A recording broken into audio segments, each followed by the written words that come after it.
Hello everyone, my name is Todd Hull and I am an Associate Professor of English at Hankuk University of Foreign Studies in Seoul, South Korea. The title of my presentation today is Correcting Students Correctly, Avoiding Grammar Misconceptions in the Foreign Language Classroom. Grammar. Foreign language teachers, they should try to teach correct grammar, but there are misconceptions about grammar that can hinder this goal. The main misconception is that native speakers make grammar errors when using their own native language. They do not, and that will be one of the most important and recurring themes in this presentation. Native speakers do not make grammar errors when they speak their own native languages. The idea that native speakers make mistakes in their own languages, it negatively affects foreign language teaching, because when foreign language teachers try to go online and find answers to their questions, they find all kinds of conflicting information. Some people saying this is right, this is wrong, some people accusing native speakers of wrong grammar, things like that. They can't get a straight answer to their questions. So this is an idea that negatively affects foreign language teaching.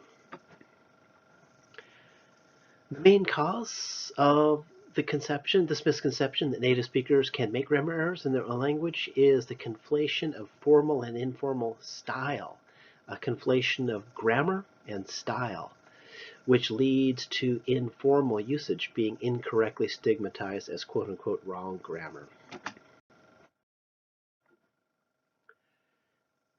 In this presentation, I'll outline three major misconceptions arising from this fundamental confusion of style and grammar. That's going to be another running theme throughout this presentation, confusing style and grammar. Accusing someone talking informally of quote-unquote wrong grammar. One, some people say that native speakers are using some words incorrectly in their own language. This is not true. I'll talk about that a little bit more later. Number two, some people say that native speakers are using words that are actually not real words. That is also not true. As soon as a native speaker says a word, it automatically becomes a word. Number three, the conflation of emphasis and redundancy. Sometimes there's a charge made that something is quote-unquote redundant, but actually it is not. The supposed quote-unquote redundancy is often something that is accomplishing a subtle linguistic goal. More details on that later. So I'm going to talk about this in English, but it applies to all languages.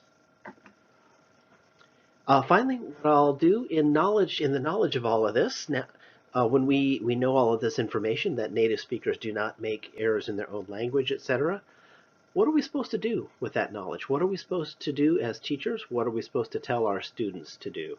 I will end with that. So, do native speakers make errors using their own native languages? And as I have said before, the answer is no, absolutely not. They do not. If you take a look online for information about correct grammar, you'll find statements like, quote unquote, sometimes though an error sounds more natural than the grammatically correct version.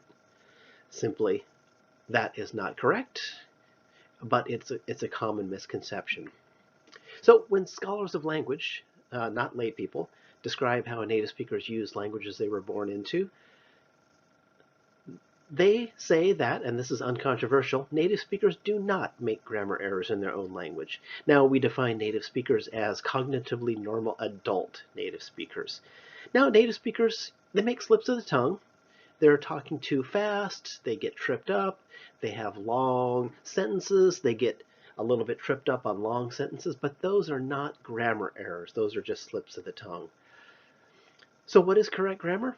Correct grammar can be defined simply as what comes naturally from cognitively normal adult native speakers of a language. Now, grammar errors, who makes those? Native speaker children under the age of about 6, depending on the language. Non-native speakers make grammar errors, and those with cognitive impairments.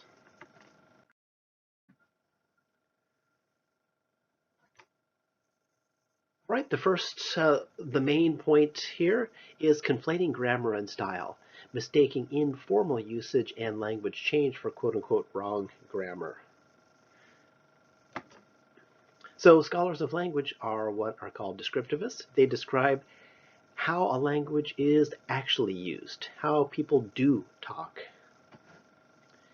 Non-professional lay people are often prescriptivists. They want to tell people how prescriptivists think the language should, how prescriptivists think people should talk. So the two biggest mistakes that prescriptivists make are, number one, mistaking informal style for quote-unquote wrong grammar. So when somebody's just speaking informally and it sounds a little bit strange to a prescriptivist, the prescriptivist will often accuse the person of quote-unquote wrong grammar or quote-unquote grammar errors. And number two, seeing natural language change as grammar errors. So when something new happens in a language, prescriptivists will often stigmatize that as a quote-unquote error, and of course that is not correct. Language changes. As I mentioned before, 3 common misconceptions about grammar will be addressed here. Number one, the idea that some native speakers are using some words incorrectly. Number two, native speakers using words that are purported not to be real words. And number three, the conflation of emphasis and redundancy. I'm just going to give a few examples here, but if you look at the published article in the journal, you can find many more examples and much more detail. So, do native speakers use some words incorrectly in their own language? And of course, the answer is no, they do not. Here's an example. Some native speakers use literally to mean figuratively. They might say something like, I was literally starving to death while waiting for you at the restaurant. Well, of course, no, they were not literally starving to death. So because they were not actually starving to death, they weren't actually on the brink of death, prescriptivists will often say this is a solecism. They'll say, no, this is quote-unquote wrong grammar. In fact, in formal contests, using literally to mean figuratively would not be used as a stylistic choice, but is 100% grammatically correct. So if you're writing in a journal for the news media, for a speech in a formal context, you wouldn't use literally to mean figuratively, but it's a style choice. It is not a grammatical issue. Using literally to mean figuratively is 100% grammatically correct. What about language evolution? Well, words change over time. Silly once meant blessed. Now it does not. Language changes. Literally can now also mean figuratively. Language changes. It is not quote-unquote wrong to use literally to mean figuratively. So do native speakers use some words that are quote-unquote not real words? No, they do not. For example, is irregardless a word? Yes, it is a real word, but of course, careful users of language do not use that word in formal contexts, usually not in informal ones either. But the main thing to know is that it is a real word. Now, irregardless, it's not a good stylistic choice. It sounds terrible, it's ugly, I would never use it, I would never advocate that anybody uses it, but it is not a word, and it is not quote-unquote wrong grammar. I would advise against it, but I would never denigrate anyone for that. I would never castigate anyone for using it. I would never deny someone admission into university for using it. It's just not stylistically popular, and for good reason, I think, but it is not quote-unquote wrong grammar. Redundancy. Here is one thing that prescriptivists often talk about. They often incorrectly stigmatize redundancy. One example is conflating redundancy with emphasis. So, for example, sometimes at is flagged redundant as redundant in utterances like where we are at. Here, at is said to be redundant because saying where we are already states our position, so we don't need to say at because we already know our position. This is wrong. Here, prescriptivists are conflating emphasis with redundancy. At in utterances like this is where we are at in this process, emphasizes certain and subtle aspects of an utterance. The "at" here emphasizes that we are only temporarily at a certain point, but will progress to another level in the future. It also emphasizes a starker contrast between where we are coming from, our origin, and where we are headed, the destination. So leaving the "at" out loses this linguistic subtlety. And that is a point that prescriptivists who stigmatize "at" in this case as quote unquote redundant, they are wrong on that case there. They don't understand the deep linguistic implications of it. So these redundancies are mistakenly flagged by prescriptivists. So now we know all this. Native speakers don't make errors in language. So since native speakers don't use errors, should we just throw standards out? Should we have standards? Should we just drop all standards, just throw standards to the wind and just tell everybody that they can talk and write any way that they want to? Well, no.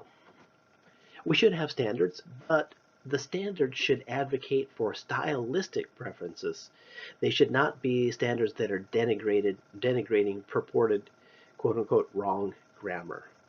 So yes, we should have standards, but those should be voluntary stylistic preferences. So what should these standards look like? Well, they should be for formal communication only. They should not police everyday informal language. An analogy is one might wear jeans and a t-shirt to a softball game on Saturday morning and a tuxedo to a black tie event on Saturday night. Both are exactly appropriate for the context in which they are worn. There are no quote-unquote errors in wearing jeans and a t-shirt at the softball game. Those are not quote-unquote wrong attire. Just because jeans and a t-shirt are informal does not mean that they are quote-unquote wrong. Scholars advocate informal language in informal contexts and formal language in formal contexts. So, wear jeans and a t-shirt to the softball game and a tuxedo to the black tie event.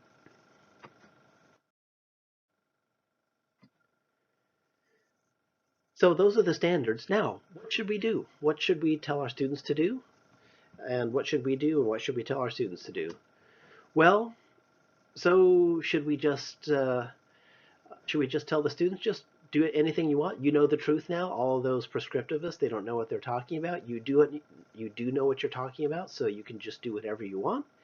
No, we can't say that to them, not usually. And this is especially true in formal communication. When students are writing resumes or college applications, it's very important that teachers should tell students to follow the common conventions, follow the prescriptivist rules. Because those prescriptivists, yes, they might not know about language, they may not be well versed in linguistics, they may not know what they're talking about with language, but they have real power over people. So when students are doing things like applying for college or jobs, they should absolutely follow those rules, even when those rules are false. We should never jeopardize our students' ability to get into college or get a job. So teach students about prescriptivist misconceptions, but make sure students follow the prescriptivist quote-unquote rules when doing things like applying for university or jobs. Conclusion. Cognitively normal adult native speakers do not make grammar errors in their own languages. They just don't. Stylistically unpopular usage is not quote-unquote wrong. Native speakers do not use words incorrectly. There is no such thing as words that are quote-unquote not words. Many instances of purported redundancy are instead subtle linguistic intensifiers without which the utterance would lose its subtle meaning. So formal language should be used in formal discourse, but only as a style choice, not as something viewed as quote-unquote more grammatically correct. Very important standards for formal expression would be advocated for, but under no circumstances should anyone ever be stigmatized, belittled, chided, criticized, castigated, condemned, canceled, or even gently corrected based upon their uh, language usage in informal contexts.